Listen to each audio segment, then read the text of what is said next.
আপনার ভালোবাসার মানুষকে শ্রীকল দিয়ে বেঁধেও কেউ আটকিয়ে রাখতে পারবে না। হ্যাঁ, আপনি ঠিক শুনেছেন। সে আপনার কাছে আসার জন্য, আপনার প্রিয়জন আপনার কাছে আসার জন্য এতটা পাগল হয়ে যাবে, কেউ তাকে শ্রীকল দিয়ে আটকিয়েও বেঁধে রাখতে পারবে না। এতটা পাগল হয়ে যাবে।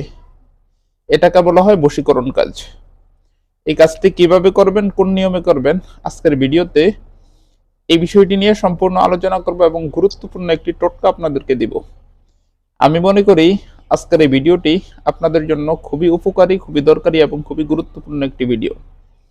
কারণ আপনারা এই বশীকরণ কাজের জন্য অনেক টাকা পয়সা নষ্ট করেন এবং অনেক লোকের কাছে যান।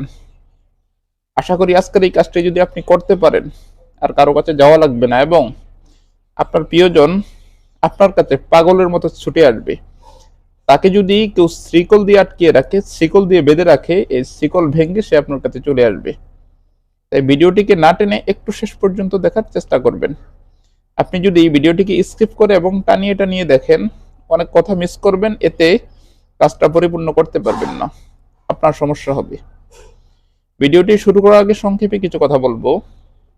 টিকটকে আমরা কখনো আমাদের কোনো ভিডিও ছাড়ি না। টিকটকে আমাদের কোনো অ্যাকাউন্ট নেই। কিছু প্রতারক চক্র আমাদের ভিডিওগুলোকে টিকটক এবং বিভিন্ন পেজে আপলোড করে আপনাদের সাথে বিভিন্ন রকম প্রতারণা করে। প্রতারক চক্র থেকে সাবধানে থাকতে স্ক্রিনে দেওয়া 3355 নাম্বারে ভিডিও কল দিয়ে কনফার্ম হয়ে তারপর আমাদেরকে কাজ দেবেন। চলুন তাহলে কথা না বাড়িয়ে আমরা ভিডিওর মেইন আলোচনায় আসতে পারি।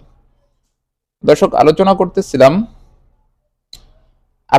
আপনাকে আজকে আমি এমন একটা শক্তিশালী বশীকরণের কাজ দেব, যে কাজটা আপনি করলে আপনার প্রিয়জনকে, তার পরিবার অথবা কেউ যদি শ্রীকল দিয়ে আটকিয়ে রাখে, অথবা তার যদি কোথাও বিয়ে হয়ে যায়, সেখানে যদি তাকে শ্রীকল দিয়ে আটকিয়েও রাখে, তাকে কেউ আটকিয়ে রাখতে পারবে না। সে আপনার কাছে যেভাবে হোক ছুটে চলে আসবে, পালিয়ে হলেও চলে আসবে।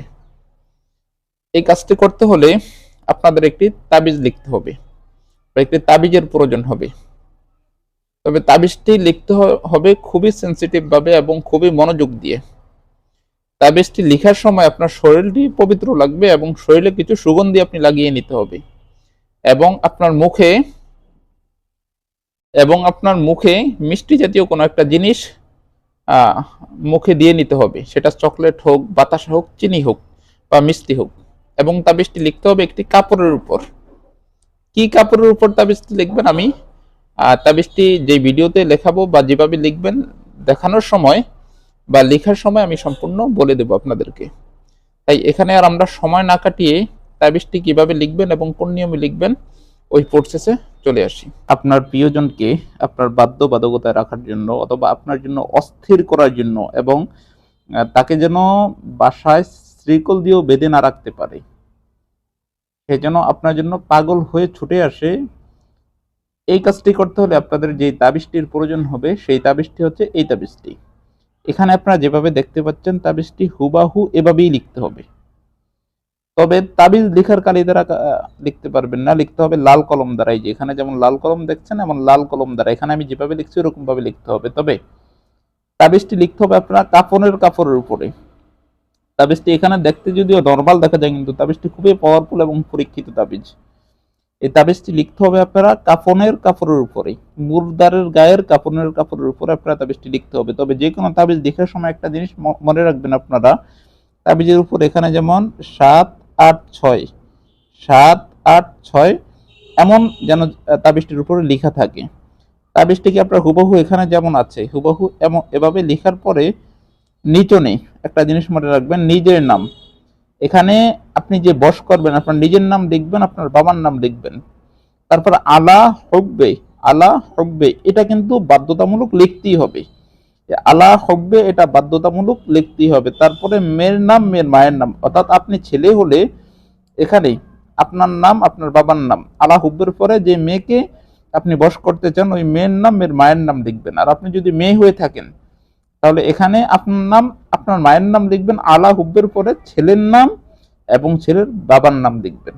বিষয়টি ক্লিয়ার ভাবে বুঝবেন। আপনি মেয়ে হয়ে থাকলেও আপনার নাম এখানে দিবেন, আপনি ছেলে হয়ে থাকলে আপনার নামটা এখানে দিবেন।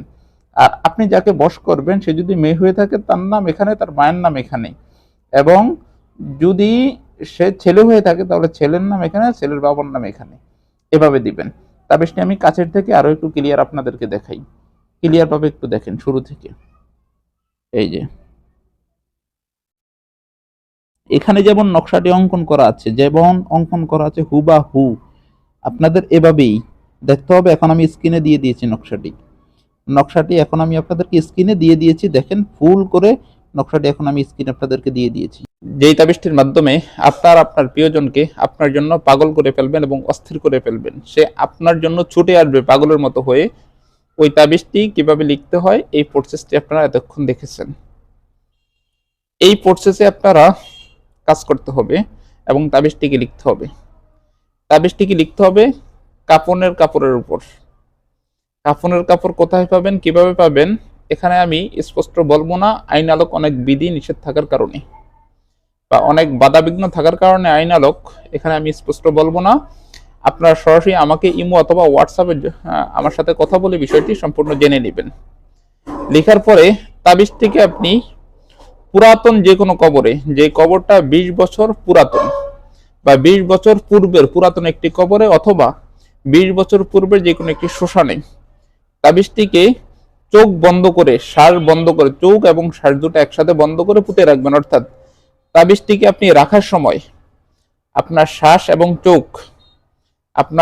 এবং চোখ দুটাকে আপনি বন্ধ রাখতে হবে এবং পূর্ব দিকে মুখ করে তাবিজটিকে আপনি গর্তের ভিতরে রাখবেন। অর্থাৎ কবরের ভিতরে রাখেন আর শ্মশানে রাখেন, আপনি চোখ বন্ধ করে পূর্ব দিকে মুখ করে চোখ এবং শ্বাস দুটা বন্ধ করে তাবিজটিকে রাখতে হবে। আশা করি আপনি যে নিয়মে আমি দেখাইছি, যে নিয়মে তাবিজটি লিখতে দেখাইছি, সম্পূর্ণ নিয়মটি যদি ফলো করতে পারেন, আপনার প্রিয়জনকে কেউ আটকিয়ে রাখতে পারবে না। সে পাগল হয়ে শ্রীকল দিয়ে বেঁধে রাখলেও সে আপনার কাছে ছুটে আসবে 100%।